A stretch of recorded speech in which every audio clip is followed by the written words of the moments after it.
जय स्वामी मित्रों, केम छो? मजामां? चलो हवे आपणे ऑनलाइन लेक्चरनी अंदर एक चेप्टर आपणे बाकी रही गयुं, चेप्टर नंबर 8 बराबर है। डी और एफ विभागना तत्वों। डी और एफ विभागना तत्वों। चलो मित्रों, जे आवर्त कोष्टक है, आवर्त कोष्टक एमां तत्वों ए तत्वों वर्गीकरण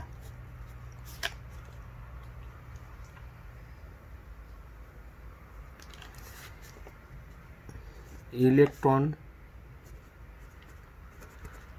रचना ने आधारे थाय छे। बराबर।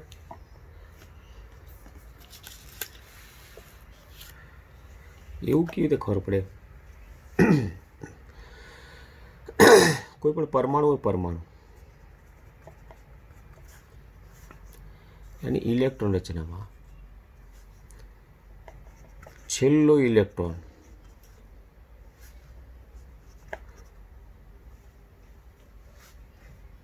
कई कक्षक में भराय तेना आधारे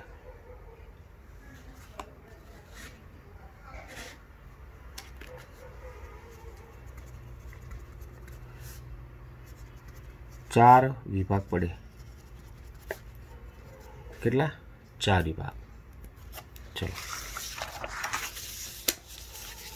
कया 4 विभाग समझो।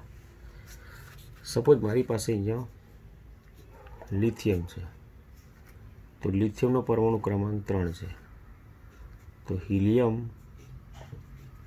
2s1 इलेक्ट्रॉन है, એટલે છેલ્લો ઇલેક્ટ્રોન છે ને એસ કક્ષકમાં છે, એટલે લિથિયમ છે ને એસ વિભાગનું તત્વ છે।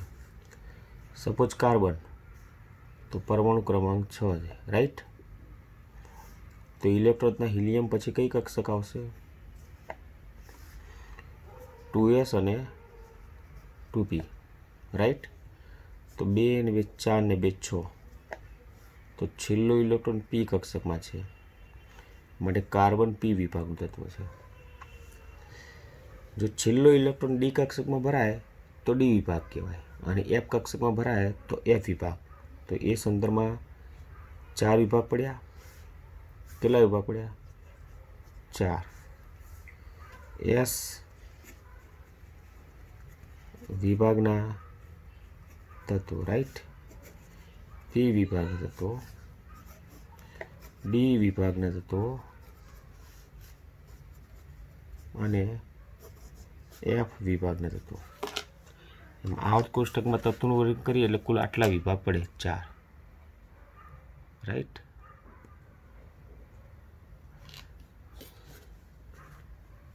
Complete, okay. चलो हवे एस विभाग, पी विभाग, डी विभाग आ 3 में थईने कुल 18 समूह आवी जशे। हवे एवं केवी रीते? तो जो समझाई दो।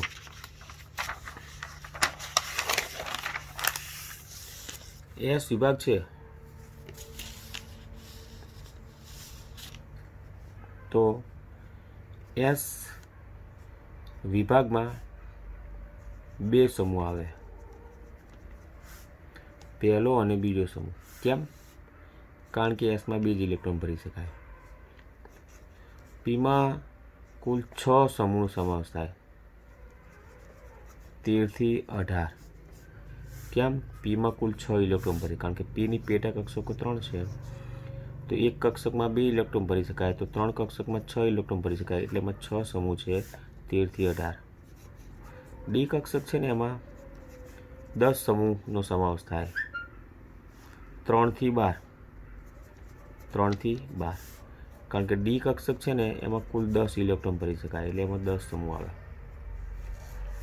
ज्यारे एफ विभाग है ने ए श्रेणी है, अने एमां 2 श्रेणी आवे,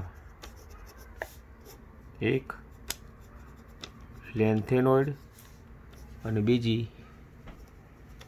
એક્ટિનોઇડ શ્રેણી આવે, રાઈટ. હવે આમાં આપણે ભણવાના છે ડી વિભાગ અને એફ વિભાગના તત્વો. તો ચલો આપણે પહેલાં ભણીએ ડી વિભાગના તત્વો, રાઈટ. ચલો ડી વિભાગના તત્વો, રાઈટ. તો જે તત્વોના પરમાણુની ઇલેક્ટ્રોન રચનામાં છેલ્લો ઇલેક્ટ્રોન ડી કક્ષકમાં ભરાય તેને ડી વિભાગના તત્વો કહેવાય, રાઈટ. તેમાં 10 સમૂહનો સમાવેશ થાય. કેટલા? 10 સમૂહ, 3 થી 12. બીજી એક લાક્ષણિકતા કહું કે ડી વિભાગના જે તત્વો છે ને આપણે એને સક્રાંતિ તત્વો કહેવાય. બરાબર. સક્રાંતિ તત્વોની પ્રોપર વ્યાખ્યા આખી અલગ પ્રકારની છે. એમાં શું છે, ડી વિભાગના જે તત્વો છે એની જે ઇલેક્ટ્રોન રચનામાં, ડી વિભાગના તત્વો છે એની ઇલેક્ટ્રોન રચનામાં એની સ્થાયી ઓક્સિડેશન અવસ્થામાં, કઈ સ્થાયી ઓક્સિડેશન અવસ્થામાં ડી જે કક્ષક છે ને અપૂર્ણ હોય તો જ એને સક્રિય તત્વ કહેવાય. હવે આવું કેવી રીતે સમજી લઈએ. ડી છે ને ડી એની 3 અવસ્થા છે. એક D0 એટલે સંપૂર્ણ ખાલી, રાઈટ. પછી D1 to 9 એટલે અપૂર્ણ, રાઈટ. અને D10 એટલે સંપૂર્ણ ભરેલી. જો D1 to 9 હોય ને ઇલેક્ટ્રોન રચનામાં તો જ એને સક્રાંતિ તત્વ કહેવાય. હવે જો ડી વિભાગની શ્રેણી આપણી પાસે છે. કેટલી શ્રેણી છે જરા હું તમને સમજાવી દઉં. જો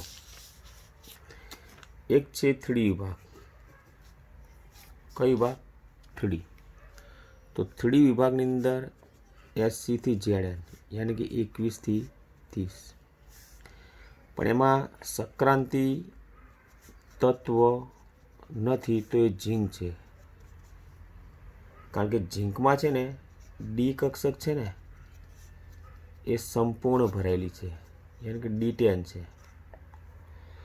પછી આ 3D વિભાગ છે ને આ પ્રથમ સક્રાંતિ શ્રેણી કહેવાય. 3D એટલે પ્રથમ સક્રાંતિ શ્રેણી. પછી 4D એટલે દ્વિતીય સક્રાંતિ શ્રેણી. એમાં સમાવેશ કરીશું આપણે YCD. કઈ? YCD.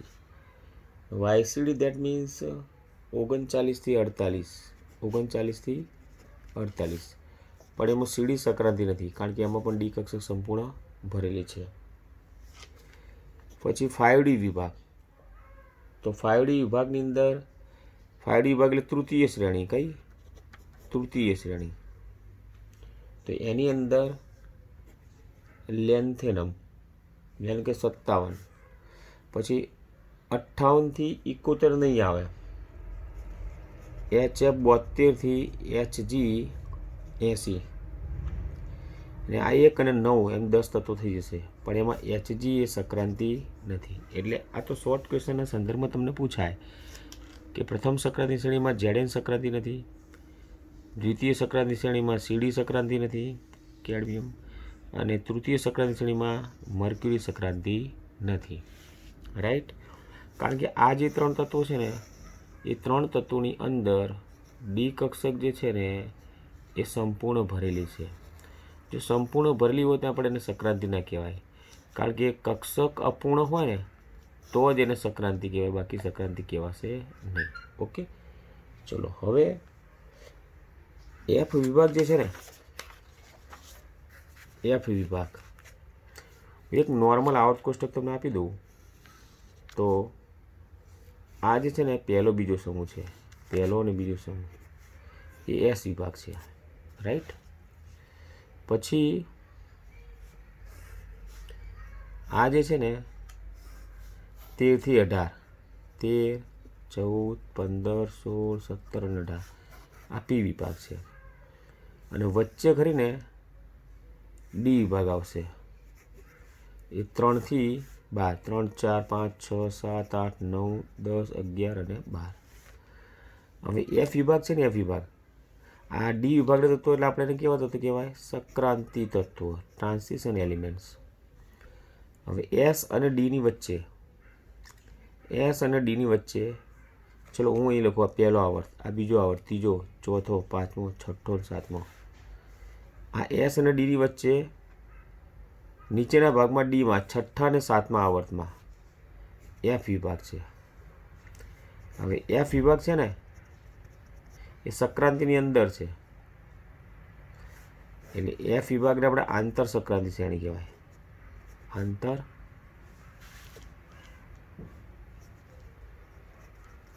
સંક્રાંતિ શ્રેણી કહેવાય. હવે એમાં બે શ્રેણીનો આપણે સમાવેશ કરીએ છીએ. કેટલી? બે.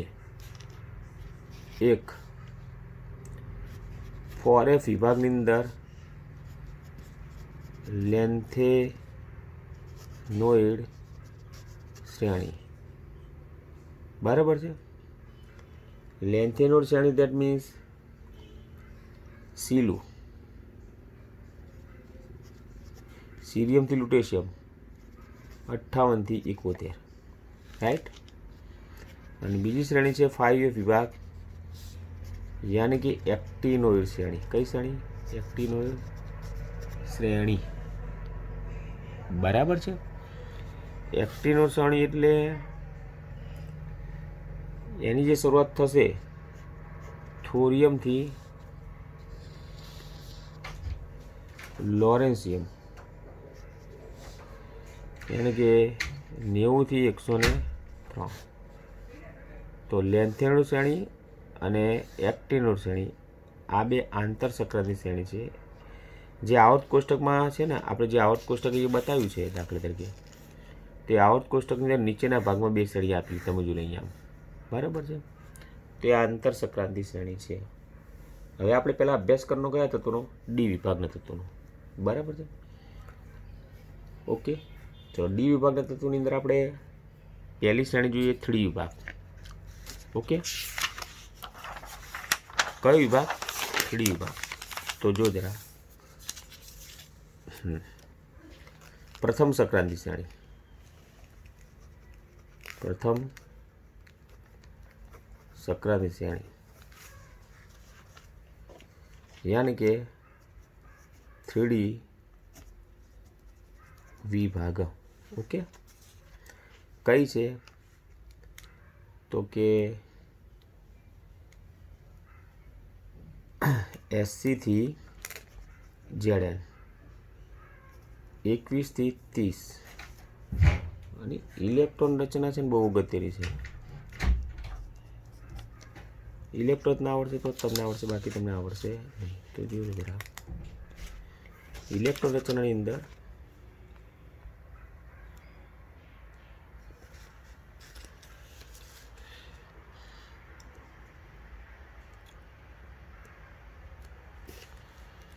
ઇલેક્ટ્રોનના જરા ધ્યાન આપજો, હું બતાવું છું. તો જો સ્કેર ટી વી ક્રો મેના ફે કો ની કુ જી, right. Scandium, scandium, titanium, right. પછી વેનેડિયમ, પછી chromium, manganese, iron, cobalt, nickel, copper અને ઝીંક. ઓકે, ચલો.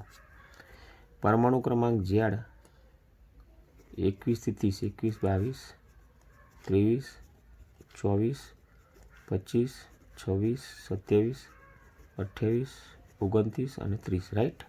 ચલો, હવે આપણે બતાવીએ ઇલેક્ટ્રોન રચના. તો આર્ગોન આવશે 21 પહેલાં, આર્ગોન પછી 4s અને 3d, 18 ને 20 ને 1 21 થઈ ગયા. ડીમાં 1 થી 10 ઇલેક્ટ્રોન ભરી શકાય, એટલે 17 ડીમાં જ ઇલેક્ટ્રોન ભરાશે, એક ઇલેક્ટ્રોન ઇન્ક્રીઝ થશે. Argon 4s2 3d2, argon 4s2 3d3, 18 ને 20 ને 3 થી 20 થઈ ગયા બે નળીમાં.